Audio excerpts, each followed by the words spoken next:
दर्शकों, मृत्यु के बाद एक आत्मा के साथ क्या होता है, इस विषय में तो हम आपको पहले ही बता चुके हैं। किंतु यदि वो आत्मा किसी बच्चे की हो, तो क्या उसके साथ होने वाली आगे की क्रिया बाकी आत्माओं के समान होती है, या फिर जिस तरह पुराणों में बच्चे के अंतिम संस्कार से जुड़ी एक अलग विधि को बताया है, उसी प्रकार मृत्यु के बाद उनकी आत्मा के साथ क्या होना है, इसके लिए भी परमात्मा द्वारा एक अलग विधान को निर्धारित किया गया है।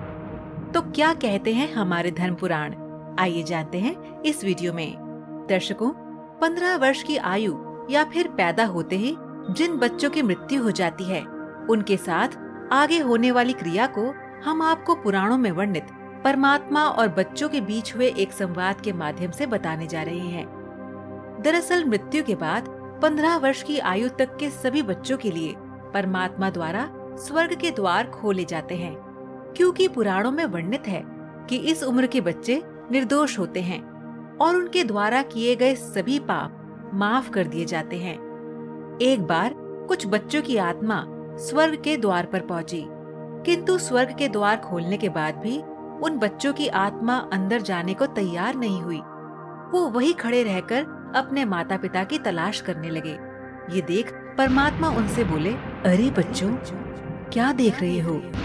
स्वर्ग का द्वार खुला है, आओ स्वर्ग में प्रवेश करो।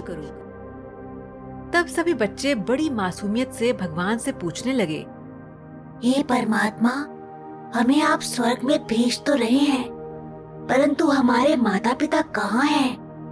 हम उनके बिना इसके अंदर कैसे प्रवेश कर सकते हैं? तब परमात्मा बोले, बच्चों, अभी तुम्हारे माता पिता मृत्यु लोक में अपने कर्मों को भोग रहे हैं। परमात्मा की बातें सुनकर बच्चों ने कहा, हे परमात्मा, तो कोई नहीं, हम यहाँ उनके कर्मों को भोगने तक इंतजार करेंगे। जब वो आएंगे तभी हम उनके साथ ही इसके अंदर प्रवेश करेंगे। उस पर परमात्मा उन्हें समझाते हुए बोले, बच्चों, उनका यहाँ आना निश्चित नहीं है, ये तो उनके कर्मों पर निर्भर करता है।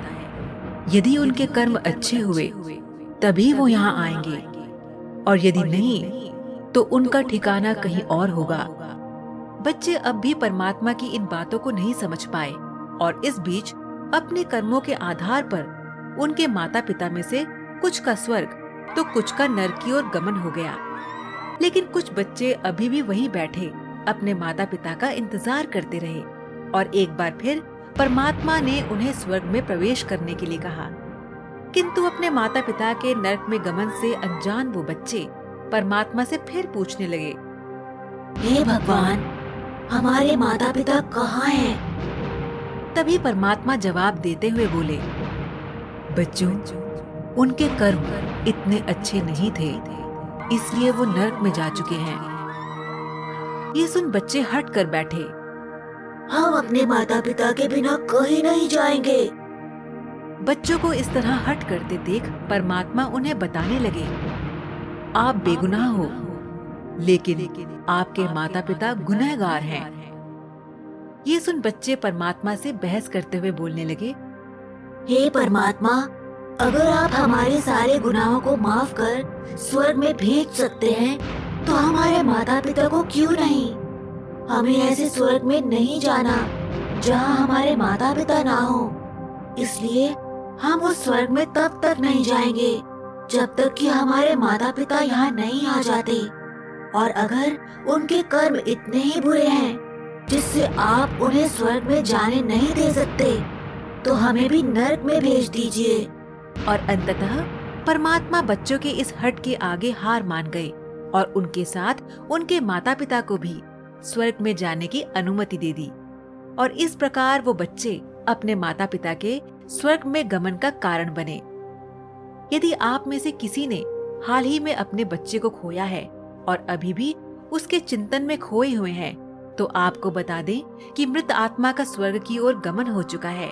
इसलिए उसका अगला जीवन मंगलमय हो, इसकी प्रार्थना करें। कि क्या आप बता सकते हैं कि बच्चा धरती पर जन्म लेते ही रोता क्यों है? आप इसका जवाब हमें नीचे कमेंट बॉक्स में दीजिए। हमें आपके जवाब का इंतजार रहेगा।